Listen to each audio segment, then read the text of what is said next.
right, Tahira, so nice All right, Miguel. to have you here. So nice to be here. Excellent. So this session's all about deconstructing what makes business events great and the human experience, something you've talked a little bit about. A little bit. Who knows Tahira in the room? Can you raise your hand? Okay, a few people know. If you don't know Tahira, she's been working in events for over 30 years. Started at 2, of course, right? Exactly. But what I think is super interesting is you've been working for the last few years running events like this one, events for event people, right? At Site and now at IMEX. Yes. That's a tough crowd.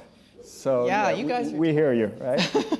And you're true. also a 2-times author, right? Yes. You have event design book, intentional event design. The only kind of events to design, intentional. Exactly, which I have like a tiny mention in one of the You do. sections. Yes, very good. And Our KPI is Joy Yes. is your latest book. But this session is kind of a pre-session to the keynote listener session as well. And we want to kind of talk a little bit about listening. Let's talk about what a good idea that is. Oh, thank you. Thank you. Yeah. It wasn't my idea, but I'm glad we're It's a trying great to make idea. it work. We're going to hear from the keynote listeners in a little bit, but let's talk about listening for a second. Okay. Are we listening enough in the No, industry? I don't think anyone in the world is listening enough. And most of the time when we are listening to something, we're listening to respond. Mm-hmm. So we're not listening quite often with empathy and curiosity. And we're distracted because something else is dinging and things are going off. And so there was some really good examples today where people said, I talked about something where I saw something at the event I thought should be improved, and then they saw that it was improved. That's when listening works. So I think we need to be all doing a better job of listening. And you think that's going to happen? Do you see a movement in that direction? I don't know. Yes. Let's go with yes. Let's go Can with we yes. start a listening You're all movement listening. today? That's good. Yes. Yes. Okay, good. Let's talk a little bit about your book. Yes. Our KPI is Joy. You make this case for joy being what we should be measuring. Right? Yeah, well, the subtext of that is how do we use live events to catalyze happiness, productivity, and trust. Okay. And so we all in this room have this incredible power because we convene people to come together to share ideas. Mm-hmm. And when people share ideas, sometimes you're doing that with some vulnerability. Sometimes you're doing it with some empathy. Sometimes we are doing it to make a point and get people to provoke some thought and think differently, and to shift how people are acting and reacting. And we need to use that power, and we need to use it with intention. So the thing about joy is that joy is, if we lived in a permanent state of joy, it would be terrible. That doesn't sound so bad. Why would it be terrible? It would be terrible because we're human. So we can't know joy if we haven't known sorrow. And we can't learn from an event if we don't have peak end moments and highlights and things that we learn from. And the other thing about events is that there's 2 of us that attend every event. So each of us has Each of us has 2 people. We have the experiencing self, the person that was excited about coming here today, that finally found the door to City Winery, anyone? That came in, that were greeted so kindly by you and your team, got to come around to this beautiful sunshine, and there's been nice food and conversations and things all day. So we've had a very nice experience, and it will go from about probably 8 in the morning until 6 or 7 or 8. We like that person. So what's the other person? The remembering self. Okay. So how much of today are you going to remember? Not very much, because we have this thing called the forgetting curve. So what we want to do as event designers is we want to make sure that what we're giving people is that the remembering self leaves with the best parts of the day. That they leave with, I had the best piece of cheese, I had the best conversation, the best hug, heard the most interesting thing that I can apply to my work. So happiness, productivity, and trust. And how do we do that? We do that by designing days like today, where there's well, no, it's true. There's lots of space for conversations. It's a smaller group. You had roundtables where people had intimate conversations. You had one-to-one coaching where people could have really focused conversations. A lot of serendipity. I introduced lots of people. I got to meet Alessandro today. We were introduced by somebody last week and realized we opened up the MPI magazine at an event last week, and there was me and there was Alessandro. I was like, obviously we need to meet. That's a moment of joy for me because we were both going to be here. But it's about building in all of those little things, making sure we have enough hydration, enough food, and enough moments to connect so that when we leave, we've left not only having heard something that's interesting, and there's been many interesting things today, but we've probably had an opportunity to assimilate it because we've probably had a conversation with somebody that anchored that feeling that I learned something. So but how many of us attend other events that are a bit more vanilla, right? A little bit more one note, a couple hands go up, brave soldiers. It may happen from time to time. They happen from time to time. But we have this incredible power in convening and to understand and how to explain to our stakeholders that it's okay for people to leave having felt joy in your event, because frankly, if you didn't, you're not going to come back next year. So if your metric is registration revenue, tank it.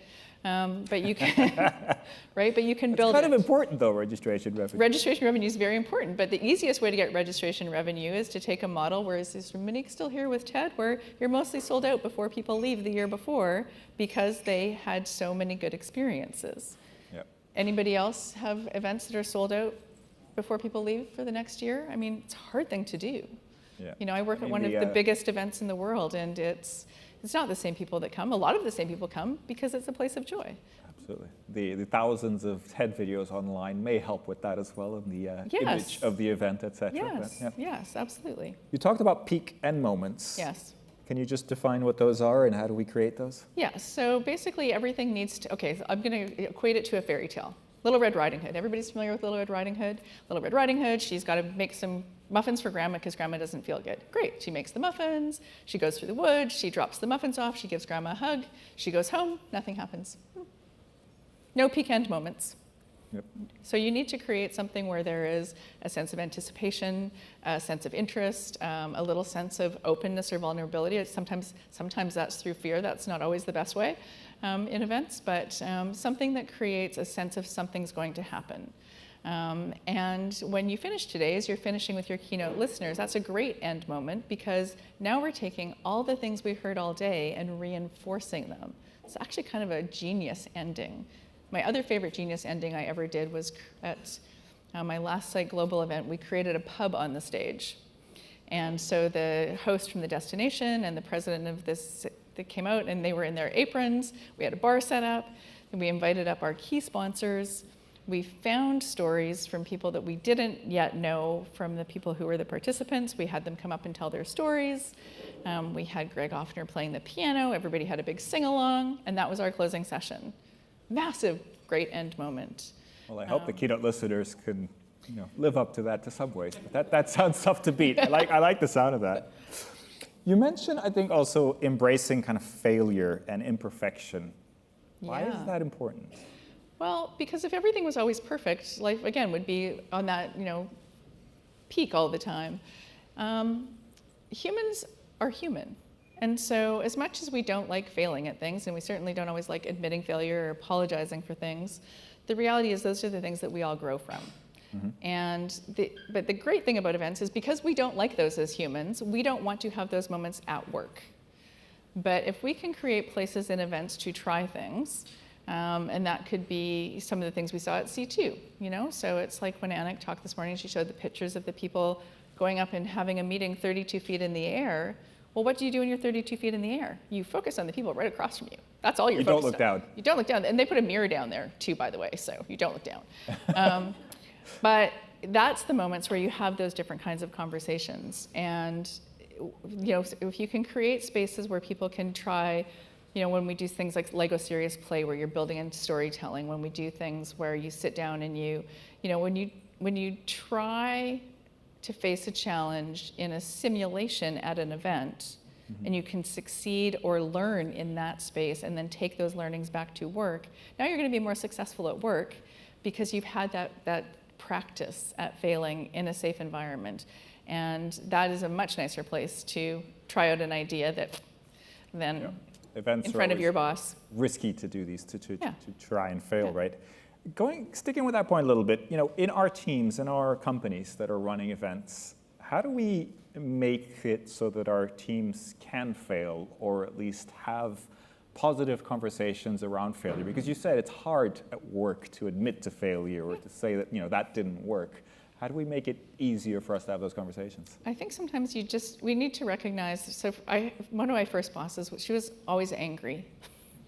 So, I've had a boss like that, yeah. you know, her reaction to something not going quite the way it should during, you know, was always a little bit of lashing out.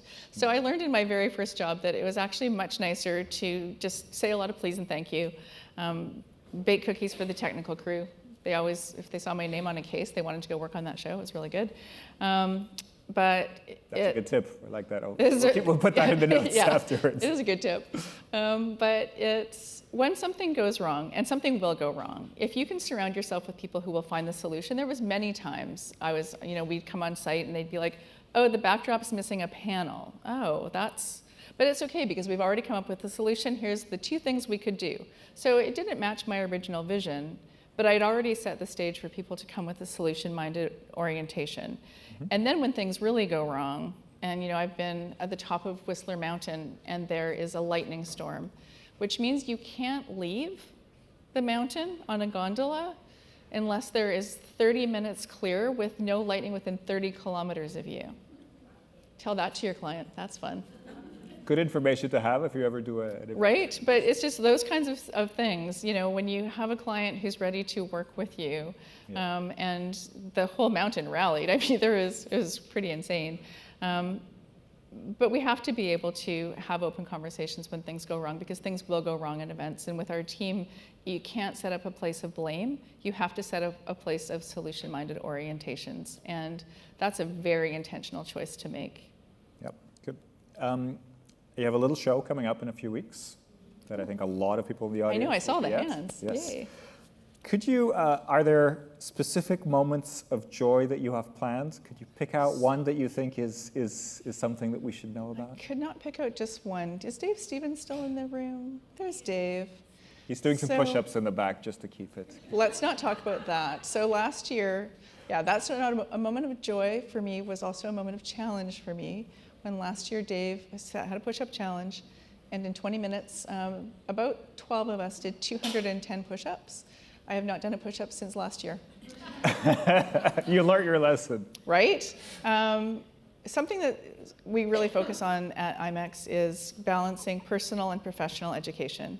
And with the personal, one of the things that we have is a resilience room, which is really set up for the neurodivergent. And then we have the Circadian Cove, which Dave is building. I will give him all the credit for this, because he's got 3 days of programming that are all designed around the circadian rhythms that you're going to face during the day. And let's face it, anyone who's been to IMEX, it is a marathon, not a sprint. So if you can take 15 minutes and stretch or breathe or write in a journal or do some push-ups, you are going to have a different experience, because you can just go and have a little 15-minute reset. That will be a moment of joy. There's tons of activations in the hallway. There will be lots of moments of joy there. And mostly, you know this, it's the 3-minute conversations and the hugs. The hundreds of 3-minute conversations. Hundreds of 3-minute conversations. Exactly. All right, what about practical advice? Yes, you're doing all this at IMEX. Maybe we can do all those things at our events. But for other people running different types of events, maybe they're more formal, maybe they're in different locations.